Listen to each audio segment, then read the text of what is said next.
So today, for heads up, I want to kind of talk about the power of accountability. Power of accountability. I've been talking about power these last few weeks, and watching the Derek Chauvin trial, and we're going to talk about it a little bit later, but it's brought forth a great deal of emotions for me.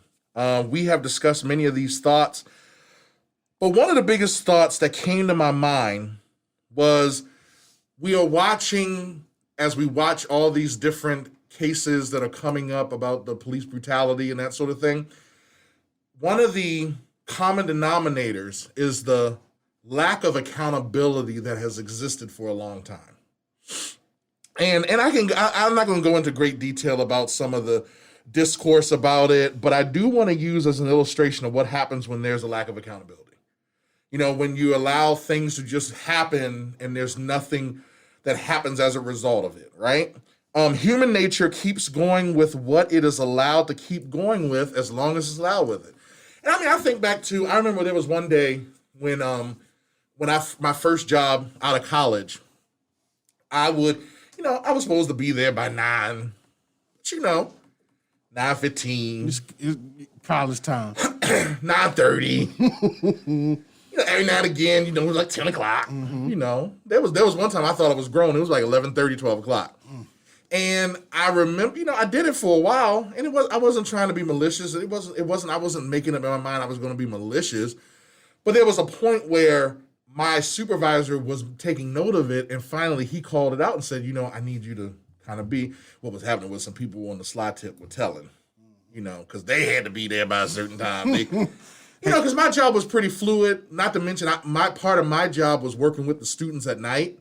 So there were times where I was on campus till like 10, 11, sometimes even 12 o'clock with the students, because I was in charge of minority recruitment. So I was like the minority person. So, I was hanging out with the students of color, because there weren't that many. And I became, I was so close to them, in age anyway. So part of my job was in the evenings when they all at home, so it was one of those things where I wasn't being malicious, but not everybody understood. But it was one of those things where I had to have a conversation with my boss, and he was like, look, I need you to blah, blah, blah. And so guess what started happening? I started showing up on time to work. Why? Because there was accountability, right?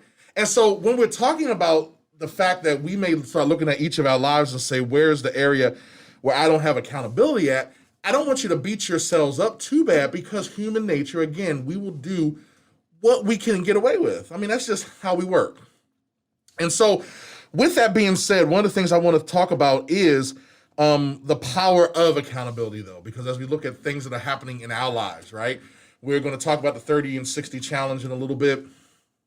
One of the reasons why I put myself out there like that was because I know in this particular area of my life, I need accountability, right? And accountability is very important. There's a Stephen Covey quotation that really sticks out to me, and that is accountability breeds responsibility.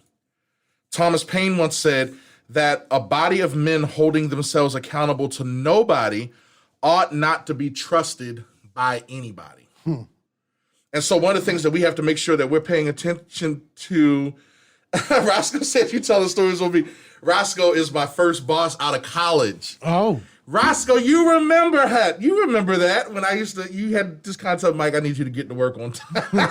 Shouts out to Roscoe for making me, for giving me Roscoe, let me tell you something. Roscoe was a very big part of accountability for me, right? In a lot of areas, because right after college, I was learning to grow up, and I was just learning how to be myself. It was my first time on my own, and I still needed some boundaries set, because I was discovering, who I was as a person.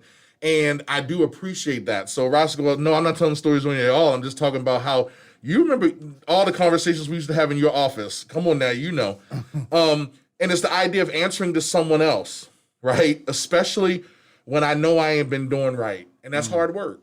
At the end of the day, if I know I'm not doing what I'm supposed to do, it puts you into a place of vulnerability that leaves you exposed and, dare I say, even naked, right? Because when I'm putting myself in a place of accountability, what I'm doing is I'm exposing myself, and I'm like showing up where there's nothing to protect me, right? It is in those moments when the magic happens. You put away the facade, you put away the pretense, and lean into discomfort.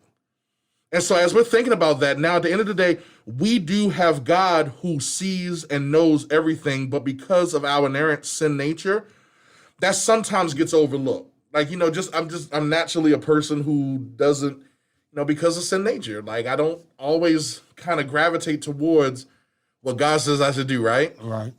And so I miss out on the fact that everything I do, God is looking at me. Like, isn't that something when you think about it? Like, we do stuff that we know we probably shouldn't be doing. And yeah, definitely. And we kind of miss out on the fact that God is, like, I know God is watching me, but it's not even that I don't care about it. It's almost like, well, I don't care. Because it's not there. With it. I can get away with it because he allows us to get away with it. And so sometimes what we need is we need that person in our faces that can do the trick. We live in our disobedience. And so if I know I have to answer to someone every week for something I did or didn't do, man, that does have impact, right? And so there's accountability to that. If I, and sometimes accountability is not, everybody has an accountability partner, right? And it doesn't always have to be for a negative thing, right? I know some folk who are talking about for the 30 and 60, they're going to be working on their book, right? And so part of accountability may be someone every day at a certain time calling up saying, hey, how much writing did you get done, right? I know my coaches, my health coaches, actually, I had them because I was really kind of I was all over the place with my health journey. And I said, I need somebody to kind of focus me. They called me at 5 o'clock for the last 3 weeks. They called me at 5 o'clock every day, how's things going? And I had to tell them the good and the bad. Right. Why? And I knew that they were going to call me at 5, and I knew I didn't want to let them down. So guess what that made me do? That made me kind of do what I'm supposed to do. And that's the part of accountability. So don't be fooled, though. Here's the other piece about it. With accountability, it's not always who you expect. There are people who are watching. How many times, Chris, you're a dad, how many times did you find out later on down the road that your kids were watching you do something and you didn't even realize that they were watching? And it's like, dang. And when they do it, you know exactly where they got it from. Exactly where they got it from.